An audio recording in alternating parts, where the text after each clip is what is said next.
ভারত পাকিস্তানের মধ্যে চলমান সংঘাতের কারণে বাংলাদেশের সীমান্তবর্তী জেলাগুলোর পুলিশ সুপারদের সতর্ক থাকার নির্দেশ দেওয়া হয়েছে বলে জানিয়েছেন পুলিশ মহাপরিদর্শক আইজিপি বাহারুল আলম। অন্যদিকে ঢাকায় নিযুক্ত চীনা রাষ্ট্রদূত বলেছেন, সার্বভৌমত্ব রক্ষায় সবসময় বাংলাদেশের পাশে থাকবে চীন। বাংলাদেশ ও চীন সম্পর্কের 50 বছর পূর্তি উপলক্ষে বৃহস্পতিবার Bangladesh institute of international and strategic স্টাডিতে আয়োজিত এক সেমিনারে তিনি এই কথা বলেন। চীনা রাষ্ট্রদূত বলেন, বাংলাদেশের সার্বভৌমত্ব রক্ষায় পাশে থাকবে তার দেশ। এ সময় চলতি মাসের শেষে শীর্ষ ব্যবসায়ী বিনিয়োগকারী সহ দেশটির বাণিজ্য মন্ত্রী বাংলাদেশে আসছেন বলে জানান তিনি।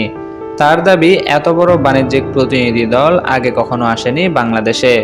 চীনের রাষ্ট্রদূত বলেন, স্থিতিশীলতা ছাড়া অগ্রগতি সম্ভব নয়, তবে সংস্কার বাংলাদেশের অভ্যন্তরীণ বিষয়, তাই আমরা এ বিষয় নিয়ে খোলামেলা কথা বলতে চাই না।